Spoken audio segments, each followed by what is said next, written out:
पास Shashank ji just आता हूँ 10 minute आपके पास।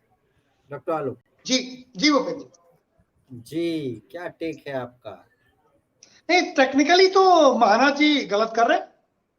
ऐसा अच्छा। कौन कह सकता है कि आप बताइए, जितना मैंने देखा है 2 साल या 2 साल से अधिक में सजा या less than 2 year. Less than 2 year का मतलब ये 2 या 2 से ज्यादा। आप भी गूगल कर लीजिए, मिल जाएगा। 2 या 2 से अधिक नहीं, 2 या 2 से अधिक में सजा है ये नहीं, ये 2 या 2 से कम। लेस देन 2 ईयर का लॉ का मतलब है कि इसको दूसरी तरह से करेंगे तो 2 या 2 प्लस। यार बिल्कुल क्लियर है कि 2 साल या 2 साल से ज्यादा है तो वो व्यक्ति की सदस्यता चली जाएगी। तो टेक्निकली जितना अभी मेरे पास जानकारी आ रही है उसके हिसाब से महाराज जी को इन पर भी कार्रवाई करनी चाहिए। अब वो नहीं कर रहे हैं क्योंकि भैया अपना बच्चा सभी पुचकारता है, प्यार से दबाता है, लेकिन रूल ऑफ लॉ में तो नहीं है ना। जज का बेटा अगर मर्डर करेगा तो क्या उसको सजा नहीं मिलेगी? रूल देख लीजिए इधर, तब तक आप रूल नहीं, बिल्कुल मैंने देख लिया है।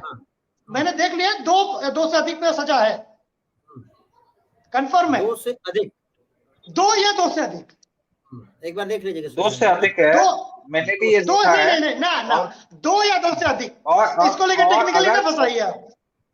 ये लेस देन 2 ईयर का मतलब भी यही है। और पूरी लोकदल कोर्ट चली जाती है अगर उनकी सदस्यता रद्द नहीं होती अब तक। ऐसा नहीं है, अगर कहीं पे भी थोड़ा भी लीक होता तो पूरी लोकदल मुजफ्फरनगर से लेके मेरठ तक। भूपेंद्र जी देखिए, वो तो दोनों लोग मिलकर चुनाव लड़े हैं, तो अभी भी ऑफिशियली गठबंधन अलग नहीं हुआ है, तो बात रख सकते हैं, हेल्थी लोकतंत्र में रख सकते हैं। और क्योंकि 2 पार्टियों का गठबंधन है तो दूसरे नेता के लिए बात क्यों नहीं कहेंगे। तो दूसरा देखिए, ये प्रश्न तो मुझे भी लगता है आजम खान जी को बिल्कुल है, मतलब एक दिन पहले सजा हुई है, मुझे लगता है 48 या 72 घंटे के अंदर उनकी सदस्यता चली गई। ये इतना सक्रिय लोकतंत्र उत्तर प्रदेश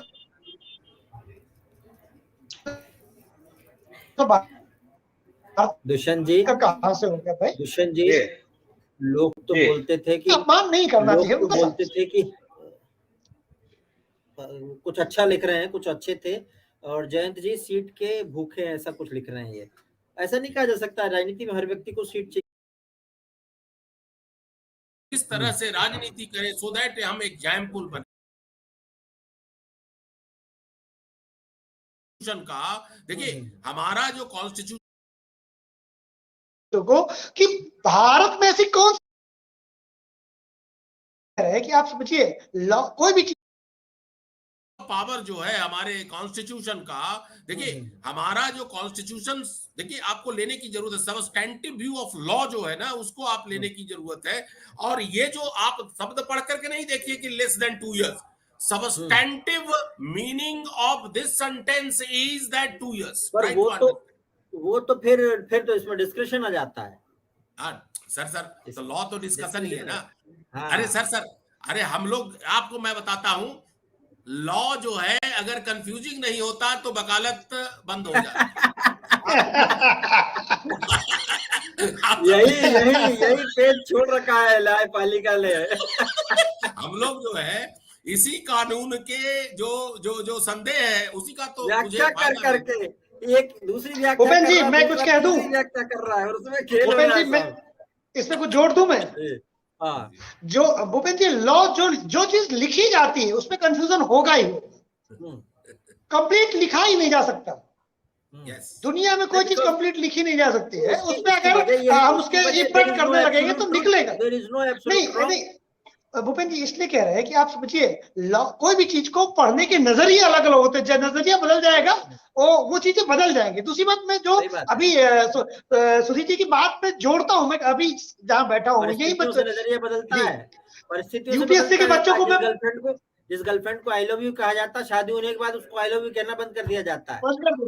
भूपेंद्र जी मैं ये कह रहा था कि मैं इसी क्लास में बैठ के बताता हूँ, यही बैठ के जहां मैं बैठा हूँ जीजीसी की तैयारी करने बच्चों को, यूपीएससी वाले बच्चों को, कि भारत में ऐसी कौन सी जगह जहां आईपीसी लागू नहीं होती। तो सुधीर जी की बात को मैं इस तरह कहता हूं कि पार्लियामेंट इतनी ताकतवर है कि सदन के अंदर, सदन के बाहर पैर रखेगा जीजीसी लागू, लेकिन सदन के अंदर जीजीसी नहीं लागू। क्यों? क्योंकि पार्लियामेंट स्वयं में जीजीसी शक्ति का उपयोग करती है उपभोग करती है। जो सुधी जी के बातों को एक नए शब्दों के रूप में मैं दे रहा हूं कि सदन स्वयं पार्लियामेंट्री पावर का उपयोग करती है। हाँ, जब दो पावर्स के बीच में कंफ्यूजन आता है तो भी सुप्रीम कोर्ट नहीं बोलता। सुप्रीम कोर्ट ये कहता है कि जो सदन ने अपनी पावर का उपयोग किया है कि संविधान की वजह से ठीक है कि नहीं ठीक, उसके पे प्रश्न नहीं उठाता, अपनी टिप्पणी देता है वो। हाँ, वो प्रश्न नहीं उठाता उसकी जुडिशरी पावर। कभी सरकार को ये कहता है कि आप इस पे नियम बनाइए, ये हमारे अधिकार क्षेत्र में नहीं है। ये गलत मैटर भूपेंद्र जी, मैं जो सुधी जी की बात को एक्सप्लेन कर रहा था कि जो भारत की पार्लियामेंट वो कितनी ताकतवर है, न केवल नियम बनाने के लिए बल्कि जुडिशरी रूप में, न्यायिक रूप में भी। आपको बता दूं, धज्जियां उड़ाने में नहीं भूपेंद्र जी, देखिए धज्जियां तो सुप्रीम कोर्ट के बहुत सारे निर्णयों की हो जाती है। धज्जियां उड़ाना एक अलग मैटर भूपेंद्र जी। मैं जब बात कानून बनाने वाला, धज्जियां उड़ाने वाला। अरे भाई भैया एक बात समझ लो, कानून बनाने वाला, क्योंकि फंस जाते हैं ना कानून के फंदे में तो जेल सब जाते हैं। सोनी साहब ये नहीं समझ, सही फंदा मिल जाए बस, सोनी साहब सही फंदा मिल गया ना भूपेंद्र जी। आजम खान जी को पता था क्या कि इसी कानून के फंदे में जेल जाएंगे जिसका वो मजाक उड़ाते थे 84 में? उनको लगता था कानून कुछ नहीं कर पाएगा, कानून ने किया ना। अब आप सोचिए भूपेंद्र जी, आखिरी बात मैं कह दूं, कानपुर यूनिवर्सिटी में अभी SIT बनी, कानपुर यूनिवर्सिटी के जो वाइस चांसलर है पाठक जी के ऊपर बहुत मुद्दा उछला हुआ है मीडिया में। उनको लगता था कि वो बहुत अच्छे संबंध है तो बच जाएंगे भारतीय जनता पार्टी के उस व्यवस्था से, नहीं बच पाया ना, मुख्यमंत्री ने SIT बना दी। भारतीय जनता पार्टी के कार्यकर्ता ये कहते हैं हमसे तो कोई कानून से ऊपर नहीं है, नहीं है, सगी नहीं है, क्योंकि जब हम फंसते हैं तो पार्टी बोलती नियम क्या वो क्या निकल लो। आलोक जी जी तो एग्जांपल सेट करते हैं, उड़ाया जाता है। अच्छा, आपको ये मैं बताता हूं, इसका नुकसान भी कभी-कभी अपने कार्यकर्ता को पकड़ के बहुत नुकसान है, बीजेपी में, इस मामले में बीजेपी को हो सकता है, इसमें लेकिन वो कहते हैं कि फिर बाकी पार्टी अपने बाकी पार्टियों में हमें अंतर क्या रह जाएगा, बाकी पार्टियों में हमें अंतर क्या रह जाएगा? जिस स्वच्छता के लिए हम लोग आए हैं, भारतीय जनता पार्टी के लोग आए हैं सरकार में, अगर वही अपराध और वही ये भी तो है ना, कभी-कभी बहुत छोटे-छोटे मामलों में कार्यकर्ता की बेचारा रोता रहता है, ऐसा हमने देखा है। और बीजेपी का कार्यकर्ता भी नहीं भूपेंद्र जी, आपकी बात सत्य है, मैं भी इस पीड़ा से गुजर चुका हूँ। लेकिन कई बार फिर जब